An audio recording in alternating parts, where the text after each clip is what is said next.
গাজা যুদ্ধ বন্ধে মার্কিন প্রেসিডেন্ট ট্রাম্পের ২০ দফা পরিকল্পনায় আংশিক সম্মতি দিয়েছে ফিলিস্তিনের স্বাধীনতাকামী সংগঠন হামাস। এরপরই ইসরায়েলকে গাজায় হামলা বন্ধ করতে বলেন ট্রাম্প। এদিকে ট্রাম্পের আহ্বানে সাড়া দিয়েছে সব ধরনের সহযোগিতার কথা জানিয়েছে ইসরায়েল। দেশটির সেনাপ্রধান ইয়ার জামিল দেশটির সশস্ত্র বাহিনীকে অভিযান বন্ধ এবং জিম্মি মুক্তির বিষয়টি নিশ্চিত করার জন্য প্রস্তুত থাকতে বলেছেন। শারমিন শ্রাবণীর রিপোর্ট।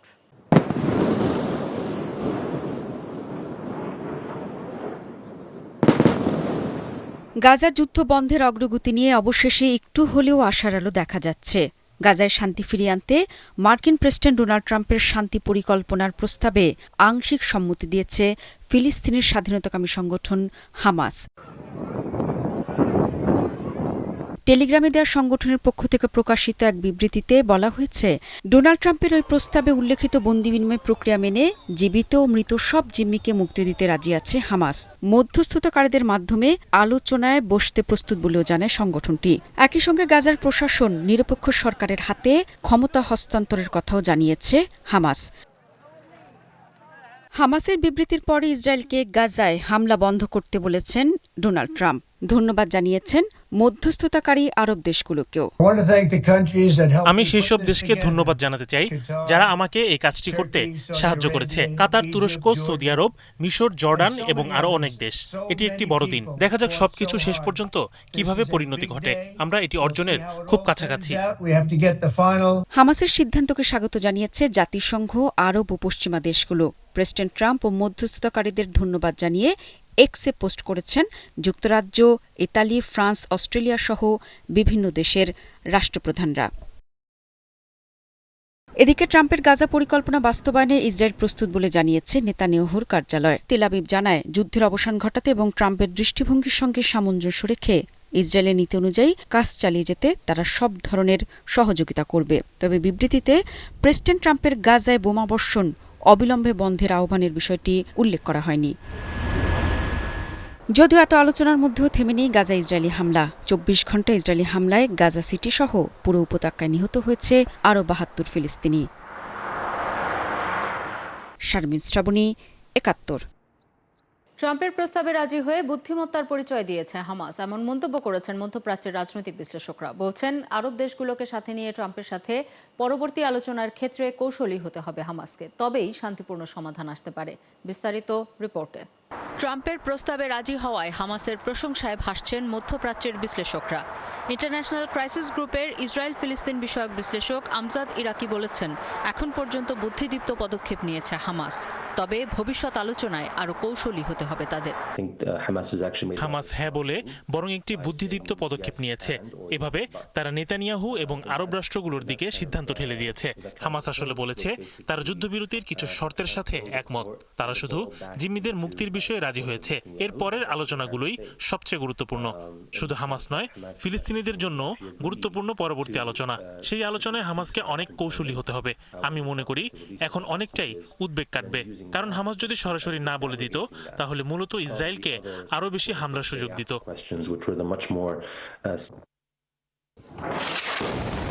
পরবর্তীতে ইসরায়েল ও তার মিত্রদের সাথে সমঝোতায় আরব দেশগুলোর ভূমিকা বেশি গুরুত্বপূর্ণ বলে মনে করেন এই বিশ্লেষক। আমি মনে করি মধ্যস্থতার প্রশ্নে আরব রাষ্ট্রগুলি খুবই গুরুত্বপূর্ণ। এখন পর্যন্ত যুদ্ধবিরতি আলোচনা এবং গাজার পরবর্তী প্রশাসনের বিষয়ে ওয়াশিংটন ডিসিকে নিজের মতো পরিচালনা করেছে নেতানিয়াহু সরকার। আশা করা যাচ্ছে আরব রাষ্ট্র, বিশেষ করে উপসাগরীয় অঞ্চলগুলো এর বিপরীতমুখী একটা শক্তি হবার চেষ্টা করবে। কিছু ক্ষেত্রে সেদিকেই পরিস্থিতি যাচ্ছে। আরব রাষ্ট্রগুলো নিজেরাই ট্রাম্পের সামনে আরো স্পষ্টভাবে নিজেদের জাহির করার চেষ্টা করছে, আর তা করছে মূলত ইরানের বিরুদ্ধে শক্তি তৈরি করতে। ট্রাম্পের প্রস্তাবের আংশিক অংশে একমত হওয়ায় হামাসের বক্তব্যকে ক্লাসিক কিন্তু সহ হ্যাঁ বলে সমালোচনা করেছেন যুক্তরাষ্ট্রের Republican senator Lindsey Graham. Afsana Shaon, ৭১। ইসরায়েলের সঙ্গে সম্পর্ক থাকার অভিযোগে ৬ জনের মৃত্যুদণ্ড কার্যকর করেছে ইরান। শনিবার সকালে এই শাস্তি কার্যকর করা হয়। Iran Republic news agency IRNA এই তথ্য জানিয়েছে। IRN এর প্রতিবেদনে বলা হয়েছে, অভিযুক্তরা বিচ্ছিন্নতাবাদী সন্ত্রাসী গোষ্ঠীর সদস্য এবং ইরানের খুজেস্তান প্রদেশে একাধিক সশস্ত্র হামলা ও বোমা বিস্ফোরণের ঘটনায় জড়িত ছিলেন। প্রতিবেদনে আরও বলা হয়, তাদের অপরাধের মধ্যে রয়েছে 4 জন নিরাপত্তা বাহিনীর সদস্যকে হত্যা এবং খোররাম শাহরে হামলা চালানো। চলতি বছরের জুনে ইরান ও ইসরায়েলের মধ্যে 12 দিনের যুদ্ধ হয়। ওই যুদ্ধে ইরানের সামরিক কর্মকর্তা, পরমাণু বিজ্ঞানী সহ শত শত মানুষ নিহত হন। যুদ্ধ শেষে ইরান ঘোষণা দেয়, ইসরায়েলের সঙ্গে সহযোগিতার অভিযোগে সন্দেহভাজনদের দ্রুত বিচার করা হবে। এরপর থেকে দেশটিতে একাধিক ব্যক্তিকে গ্রেপ্তার করা হয়েছে। মৃত্যুদণ্ড কার্যকর করা হয়েছে বেশ কয়েকজনের। টানা কয়েকদিনের বিক্ষোভে পাকিস্তান নিয়ন্ত্রিত আজাদ কাশ্মীরের পরিস্থিতি এখনও থমথমে। এই স্থবিরতার কারণে সেখানকার প্রায় 40 লাখ মানুষ অনিশ্চয়তার মধ্যে পড়েছেন। আজাদ কাশ্মীর সরকার এক বিবৃতিতে বলেছে, কর্তৃপক্ষ শৃঙ্খলা ফিরিয়ে আনতে কাজ করছে। পাকিস্তান নিয়ন্ত্রিত কাশ্মীরের স্থানীয় সরকার ও তৃণমূল ভিত্তিক আন্দোলনের দীর্ঘ 2 বছরের দ্বন্দ্বকে কেন্দ্র করে বর্তমান এই সংকট তৈরি হয়েছে। এ সময় আন্দোলনকারীরা একাধিকবার রাস্তায় নেমে বিক্ষোভ করেছে। আরও জানাচ্ছেন শারমিন শ্রাবণী। 2017 সালের আদমশুমারি অনুযায়ী পাকিস্তান নিয়ন্ত্রিত কাশ্মীরের জনসংখ্যা 40 লাখের বেশি। এখানকার প্রশাসন আংশিক স্বায়ত্তশাসিত, যার নিজস্ব প্রধানমন্ত্রী ও আইনসভা রয়েছে। বর্তমান অস্থিরতার মূল শিকড় 2023 সালের মে মাসে। তখন প্রথমবারের মতো বিদ্যুতের বিল বৃদ্ধির বিরুদ্ধে মানুষ রাস্তায় নেমেছিল। একই সঙ্গে ভর্তুকিপ্রাপ্ত গমের তীব্র ঘাটতি এবং ব্যাপক হারে আটা পাচারের অভিযোগও সামনে আসে। 2023 সালের আগস্ট নাগাদ এসব বিচ্ছিন্ন অভিযোগ একত্র হয়ে সংগঠিত প্রতিরোধে রূপ নেয়। ওই বছরের সেপ্টেম্বরে কয়েকশো কর্মী মুজাফফরাবাদে জড়ো হয়ে জেএএসি গঠন করেন। সেখানে অঞ্চলটির সব এলাকার প্রতিনিধিরা জড়ো হন। এই আন্দোলন বড় আকার ধারণ করে 2024 সালের মে মাসে। বিক্ষোভকারীরা মুজাফফরাবাদের দিকে দীর্ঘ মিছিল শুরু করলে সহিংস সংঘর্ষ হয়। এতে কমপক্ষে 5 জন নিহত হন।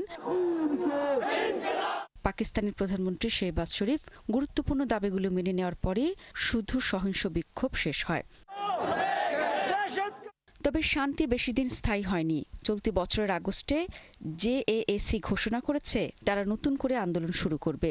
এবার তাদের প্রতিবাদ শুধু অর্থনৈতিক সংকটের মধ্যে সীমাবদ্ধ নেই, তা আরও বিস্তৃত হয়েছে। জেএএসির পক্ষ থেকে করা 38 দফা দাবির মধ্যে আছে বিনামূল্যে শিক্ষা ও স্বাস্থ্যসেবা প্রদান এবং প্রদেশের আইনসভা কাঠামোতে পরিবর্তন আনতে বড় অবকাঠামো প্রকল্প চালু করা। তবে সবচেয়ে গুরুত্বপূর্ণ দাবিটি হল ক্ষমতাসীন অভিজাতদের বিশেষ সুবিধা বিলুপ্ত করা।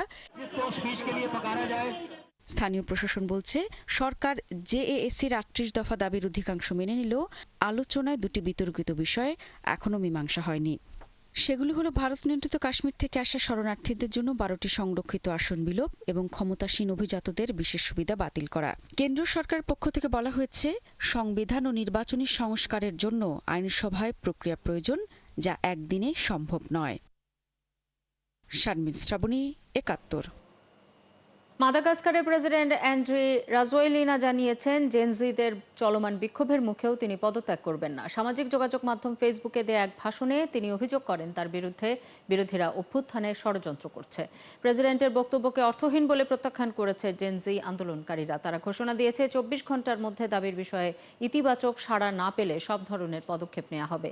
এর আগে রাজোয়েলিনার পদত্যাগের দাবিতে দেশ জুড়ে নতুন করে শুক্রবার জেনজিরা বিক্ষোভ শুরু করেছেন। এদিন রাজধানীতে বিক্ষোভকারীদের ছত্রভঙ্গ করতে টিয়ার গ্যাস ছোড়ে পুলিশ। শুধু রাজধানী নয়, উত্তরাঞ্চলীয় উপকূলীয় শহর মাহাজাঙ্গা এবং দক্ষিণাঞ্চলের তৈলারা এবং ফিয়ানারানসোয়াতেও বিক্ষোভ হয়েছে। এর আগে কয়েকদিন টানা বিক্ষোভের পর আন্দোলনকারী তরুণরা কৌশলগত বিরতি দেন। জাতিসংঘের তথ্য অনুযায়ী গত 25 সেপ্টেম্বর আন্দোলন শুরুর পর থেকে অন্তত 22 জন নিহত হয়েছেন। পূর্ব ইউক্রেনে রাশিয়ার ড্রোন হামলায় নিহত হয়েছেন ফরাসি ফটো সাংবাদিক অ্যান্টনি ল্যালিক্যান। তার সাথে থাকা ইউক্রেনীয় ফটোগ্রাফার রিহরি ইভানচেঙ্কো এই ঘটনায় আহত হয়েছেন। ইউক্রেন কর্তৃপক্ষের বিবৃতিতে বলা হয়েছে, দুজনই প্রতিরক্ষামূলক সরঞ্জাম এবং সাঁজোয়া জ্যাকেট পরেছিলেন, যা স্পষ্টভাবে ইঙ্গিত করে যে তারা সাংবাদিক। ইউক্রেনীয় সাংবাদিক ইউনিয়নের প্রধান সেরহি টমিলেঙ্কো বলেছেন, ল্যালিক্যানকে ইউক্রেনের দনবাস অঞ্চলের কাছে হত্যা করা হয়েছে। ফরাসি প্রেসিডেন্ট ইমানুয়েল ম্যাক্রো এক্সে একটি পোস্টে নিহতের পরিবারের প্রতি সমবেদনা জানিয়েছেন। এদিকে ইউক্রেনের গ্যাস অবকাঠামোতে আরেকটি হামলা চালিয়েছে রাশিয়া। এই তথ্য দিয়েছেন ইউক্রেনের প্রেসিডেন্ট ভলোদিমির জেলেনস্কি। এতে গ্যাস ক্ষেত্রটির ব্যাপক ক্ষতি হয়েছে বলেও জানান তিনি। জার্মানির আকাশে গত 24 ঘন্টায় একাধিক ড্রোন উঠতে দেখা গেছে। ড্রোনগুলো কোন দেশের সে বিষয়ে এখনও নিশ্চিত হওয়া যায়নি। ফলে মিউনিখ বিমানবন্দর দ্বিতীয়বারের মতো বন্ধ করে দেওয়া হয়েছে, এই তথ্য জানিয়েছে বিবিসি। শুক্রবার সন্ধ্যায় এক বিবৃতিতে বিমানবন্দর কর্তৃপক্ষ জানিয়েছে, স্থানীয় সময় রাত 8:30 থেকে বিমান চলাচল বন্ধ রাখা হয়েছে। ফলে প্রায় 6,500 যাত্রী ক্ষতিগ্রস্ত হয়েছেন। এর আগে বৃহস্পতিবার সন্ধ্যায় মিউনিখে কমপক্ষে 17টি ফ্লাইট বন্ধ রাখা হয়। সে সময় বিমানবন্দরের কাছাকাছি আকাশসীমায় একাধিক ড্রোন চলাচল করতে দেখা গেছে। বৃহস্পতিবার বেলজিয়াম কর্তৃপক্ষের 15টি ড্রোনের উপস্থিতির বিষয়ে তদন্ত করা হচ্ছে। এইসব ড্রোন জার্মান সীমান্তের কাছে এলসেনবর্ন সামরিক স্থাপনার উপরে দেখা গেছে। ড্রোনগুলো শনাক্ত হওয়ার পর এগুলোকে বেলজিয়াম থেকে জার্মানিতে উড়ে যেতে দেখা যায়। জার্মানির ডুরেন শহরের পুলিশও এগুলো পর্যবেক্ষণ করেছে। তবে এইসব ড্রোন কোত্থেকে এসেছে বা কারা এগুলো পরিচালনা করেছে তা শনাক্ত করতে সক্ষম হননি কর্মকর্তারা। যুক্তরাষ্ট্রে সরকারের শাটডাউন অবসানের প্রচেষ্টা আবারও সিনেটে ব্যর্থ হয়েছে। এরপর শিকাগো ট্রানজিট তহবিলের $2.1 বিলিয়ন জব্দ করেছে ট্রাম্প প্রশাসন। ফলে আরেকটি ডেমোক্রেটিক শহরের তহবিল স্থগিত করা হলো। শাটডাউনের তৃতীয় দিনে ডেমোক্র্যাটদের উপর চাপ বাড়ান ট্রাম্প, যাতে অচল অবস্থার অবসান ঘটে। সেই সাথে শাটডাউন শেষ করা রিপাবলিকান পরিকল্পনায় সমঝোতা করা যায়। ক্যাপিটল হিলে রিপাবলিকান তহবিল পরিকল্পনা এবং ডেমোক্রেটিক বিকল্প দুটোই প্রত্যাখ্যান করে সিনেট। এরপর সোমবার পর্যন্ত অধিবেশন স্থগিত করা হয়। ট্রাম্পের চাপ ডেমোক্র্যাটদের প্রভাবিত করতে পারেনি। 21শে নভেম্বর পর্যন্ত তহবিল বাড়ানোর রিপাবলিকান পরিকল্পনার পক্ষে ভোট দিয়েছেন মাত্র 3 জন। ডেমোক্র্যাটরা চান রিপাবলিকানরা নিম্ন আয়ের আমেরিকানদের জন্য স্বাস্থ্যসেবা ভর্তুকি পুনরুদ্ধার করুক। যদি শাটডাউন সোমবারের পরেও স্থায়ী হয়, তাহলে এটি মার্কিন ইতিহাসে চতুর্থ দীর্ঘতম হবে। ট্রাম্পের প্রথম মেয়াদে 2018-19 সালে দীর্ঘতম অচলাবস্থা 35 দিন স্থায়ী হয়েছিল। এই ছিল এখনকার আয়োজনে। বিশ্বের আরও নতুন কিছু খবর নিয়ে আবারও হাজির হবে আগামীকাল সকাল 9:30টায়। চোখ রাখুন একাত্তরের ফেসবুক পেজে এবং সাবস্ক্রাইব করুন একাত্তরের ইউটিউব চ্যানেল। একাত্তরের সাথেই থাকুন।